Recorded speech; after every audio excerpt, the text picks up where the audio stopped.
এই যে চরমুনার ময়দান, তাম দুনিয়ার মধ্যে চরমুনার ময়দান, আল্লাহর ওলিদের হাজার হাজার আলেমদের বয়ান শুনিয়া আল্লাহর ওলিদের সহবত লাভ করিয়া কোটি কোটি মানুষের দিলের পরিবর্তন। এর জন্য অনুরোধ করে বলবো, ফেব্রুয়ারি মাসের 19, 20, 21 তারিখে চরমুনার ময়দান, এই যে বন দেখেন ফসলের মাঠ, এইরকম 1টা 2টা না 6টা মাঠ ভরিয়া যায়, লক্ষ লক্ষ মানুষ আল্লাহু আকবার সেখানে যায়। এত পরিবর্তন হয়, যারা নামাজ পড়তো না নামাজের জন্য আইসা পাগল হয়, যাদের গালের মধ্যে দাড়ি ছিল না দাড়ি রাখার জন্য পাগল, যাদের মাথায় টুপি ছিল না তারা টুপি রাখার জন্য পাগল, যারা গুনার গুনাহ, যারা গান বাজনা করার জন্য পাগল ছিল, এখন গান বাজনা দেখলে দূরে সরে যায়, কান্না আসে, মাবুদ ভুল করিয়া বলাইছি মাফ করিয়া।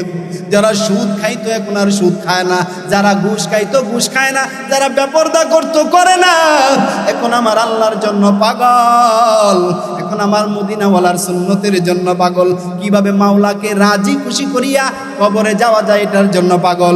এর জন্য আমি দাওয়াত দিয়ে গেলাম, আমরা সবাই জীবনে একবার হইলেও লক্ষ লক্ষ মানুষের সাথে, হাজার হাজার উলামায়ে কেরাম আল্লাহর ওলিদের সাথে জীবনে একবার যেন তওবা করতে পারি। আল্লাহ রাব্বুল আলামিন বলেন, ইল্লা মান আতাল্লাহ বিকলবিন সালিম।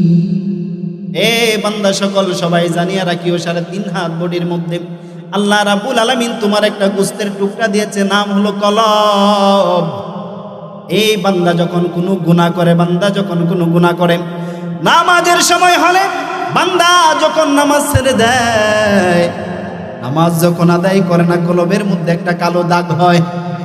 জবান দিয়ে বান্দা যখন মিথ্যা কথা বলে ফেলে, তখন কলবের মধ্যে একটা কালো দাগ হয়।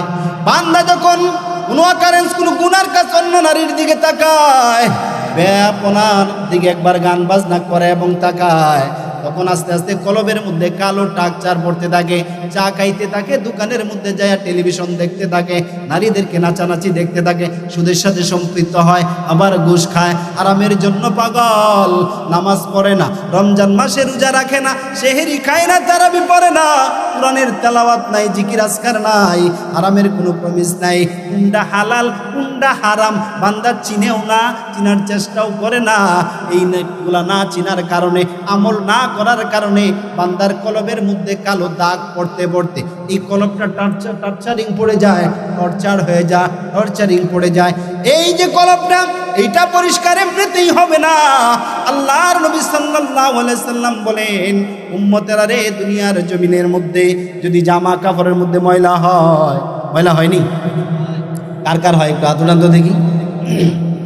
জামা কাপড়ের মধ্যে যদি ময়লা হয়, এই জামা কাপড় পরিষ্কার করার জন্য সুডা আছে, পাউডার আছে, আছে না নাই? ভালো করে ধোও, লাগাও, ভিজায় রাখো, খাসা দাও, তারপরে পরিষ্কার করো, ধৌত করো, ফকফকে সাদা হয়ে যাবে। লোহার মধ্যে যদি জং হয়, আল্লাহর নবী সাল্লাল্লাহু আলাইহি সাল্লাম বলেন, উম্মতেরা রে, লোহার মধ্যে পানি লাগলে যেমন জং হয়, বান্দা গুনাহ করলে কলবের মধ্যে এরকম জং হয়। এই জং পরিষ্কার কেমনে করবা?